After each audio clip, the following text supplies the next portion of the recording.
something just broke in Hollywood. And this time, it's not just a headline. Meghan Markle, once the media's golden ticket and royal renegade, is now being iced out by the very people who built her image. What happened?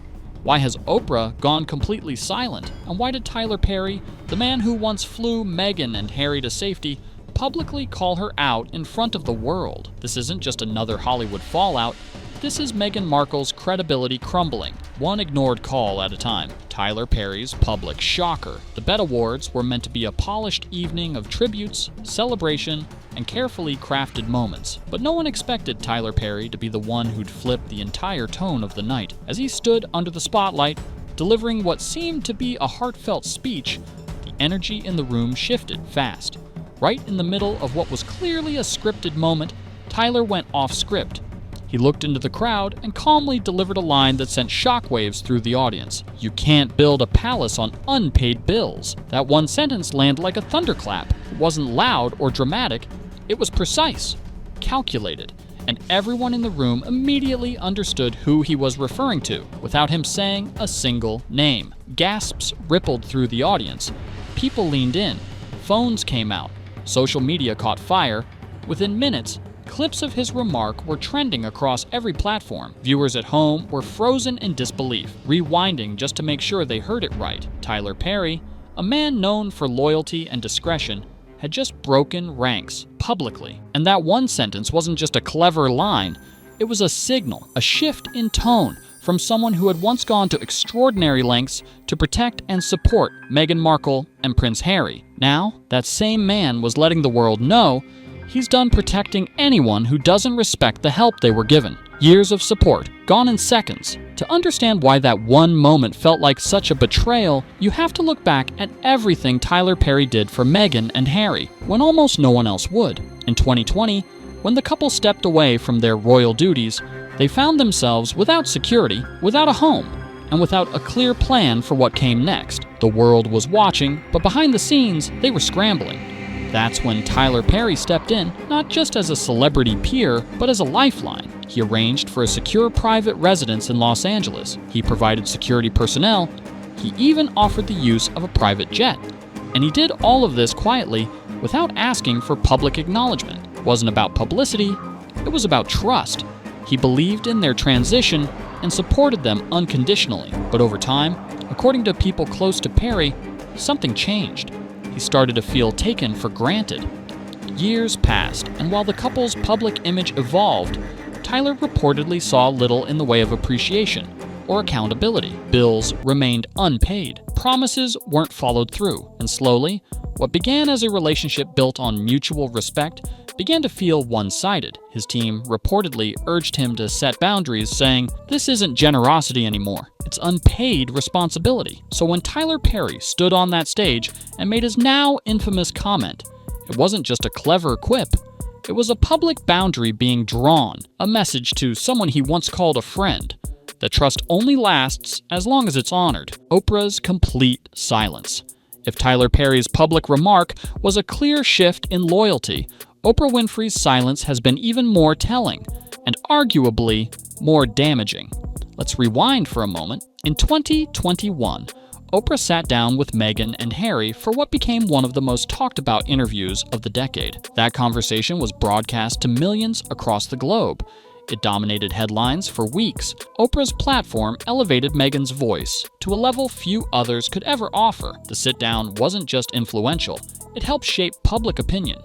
For a time, it placed Meghan at the center of a powerful cultural moment. But now, crickets. Insiders connected to Harpo Productions, the media company Oprah founded, say Meghan's name hasn't been brought up in internal discussions for months. There have been no public comments, no texts, no behind-the-scenes defense.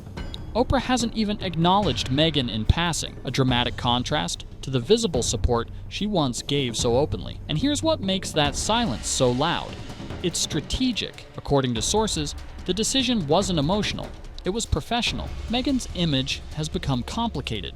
Controversies continue to follow her, and for a brand like Oprah's, carefully curated and fiercely protected, aligning with someone unpredictable poses a real risk. Harpo insiders revealed that even shortly after the famous interview aired, some members of Oprah's team began having second thoughts. Palace officials had allegedly tried to warn them about inconsistencies in Meghan's account. At the time, those concerns were brushed aside. But today, those same doubts seem to have resurfaced, and Oprah appears to be choosing distance over damage. Her silence isn't just a lack of communication, it's a quiet withdrawal. And in an industry built on influence, it speaks volumes. Hollywood agencies say no thanks. It's not just individuals stepping back. Meghan's name is also starting to vanish from the most powerful rooms in Hollywood. Major agencies like WME, CAA, and UTA, firms that usually compete to sign royalty, high-profile celebrities, and media personalities, are now reportedly walking away from the idea of working with her entirely. That's a dramatic shift. In years past, these agencies would have jumped at the chance to represent someone with global recognition and a royal title. But according to sources close to those firms, Meghan's reputation has become too volatile to manage. Internally, reps have even coined a new term, the Markle risk factor. It's a phrase being used in boardrooms and client meetings, meant to describe how one person's public perception can create unpredictable fallout. Projects linked to her have a pattern of either being shelved, underperforming, or bringing unwanted attention to everyone involved. And it's not just about headlines. The problem lies in how unpredictable the outcomes have been. Campaigns that should have gone smoothly were overshadowed by sudden controversies. Collaborations that seemed promising ended in early exits or behind-the-scenes conflicts. Top PR executives, agents, and showrunners have started seeing Meghan not as an asset, but as a gamble, with very little upside. In an industry that survives on predictability, timing, and clean delivery, that kind of risk doesn't inspire confidence. And when even the most powerful agencies in entertainment take a step back, it signals something far more serious than just bad press. It means the room is quietly closing its doors. Failed deals and broken promises. Netflix gave her $100 million. Spotify handed over $20 million. And what came of it? The animated show Pearl, canceled before launch. The docu-series, described by Rolling Stone as Goop meets Suits with none of the charm. The Archetypes podcast, imploded after 12 episodes. When Spotify parted ways, one exec didn't hold back, calling the couple grifters. Focus groups for Meghan's newest podcast teaser slammed it as self-important and confusing. The magic? Gone. Archwell's financial mess. Now we move to the foundation that was supposed to represent purpose, Archwell. 2024 filings showed nearly $3 million in administrative expenses, but almost no actual content. Personal stylists, luxury travel, media consultants with unclear roles, it all raises questions. Banks like Wells Fargo and First Republic have reportedly flagged Meghan's business accounts for suspicious activity. Delayed payments, inflated reimbursements, vague deliverables. One bank executive described her as brand rich, but cash poor. In simple terms, high profile, low liquidity, IRS watchdogs, and legal trouble. Nonprofit experts are now paying attention. Words like self-dealing are being floated, an accusation that can land a foundation in serious legal trouble. Vendors claim they had to chase payments for months. One even said money would suddenly freeze when public criticism increased, as if internal panic directly hit the books. No formal investigation yet, but experts say it's only a matter of time. The Hollywood freeze-out. Meghan was once everywhere. Magazine covers, red carpets, global headlines. Now, she didn't even make the Vanity Fair Oscar party list this year. People magazine, one of the few outlets still sympathetic, reportedly canceled a planned profile after internal pushback. Why? Too polarizing. Editors don't want backlash. Advertisers don't want risk. That's how fast public opinion and corporate strategy can shift. Internal turmoil and marriage rumors. Behind closed doors, it's not any better. Meghan's team is reportedly in chaos. Staff turnover is high, morale is low, and leaks are constant.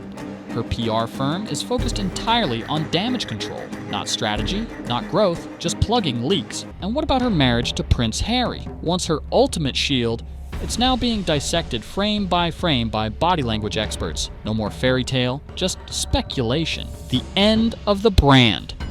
I said it before, I'll say it again tonight. King Charles should strip them of all their remaining titles and cast them out from any connection to the royal family. if we're going to use the word betrayal. Even Netflix, once her biggest backer, has reportedly pulled back. Budgets cut, creative control stripped. According to a Deadline source, we expected The Crown. We got a daytime blog with royal undertones. The media value Meghan once carried has evaporated. Her name is no longer a headline, it's a liability. And that's the real danger. In Hollywood, you can survive bad press. You can survive flops, but you can't survive silence. And that's exactly what she's surrounded by now. At one point, Meghan Markle stood at the intersection of royalty and Hollywood, a place few ever reach. She had the world's attention, the support of some of the biggest names in media, and a compelling story that resonated across continents. But today, that spotlight has dimmed. And not because of one mistake or a single misstep, but because of a steady pattern that's become harder for the industry to ignore. Tyler Perry publicly distanced himself. Oprah has gone completely quiet. Major agencies no longer see her as a valuable bet. Media houses that once lined up for interviews are now quietly removing her name from guest lists. What we're witnessing isn't just a celebrity cooling off, it's an entire system pulling back in sync. This isn't about public opinion alone, it's about trust, consistency, and how relationships are managed behind closed doors. In Hollywood, reputation is currency, and when that currency is spent too quickly, without meaningful returns, people stop investing. Meghan may still carry a well-known name, she may still have supporters, but in the world she now operates in, recognition without reliability leads to quiet exits and unreturned calls. There's no throne to shield her, no exclusive deal to fall back on, and perhaps most importantly, no Oprah to help rewrite the narrative. The road forward is still hers to walk, but the message from Hollywood is loud in its silence. Opportunities don't vanish, they simply move on. Let me know if you'd like an alternate, even more dramatic version, or one that leans toward a possible redemption arc.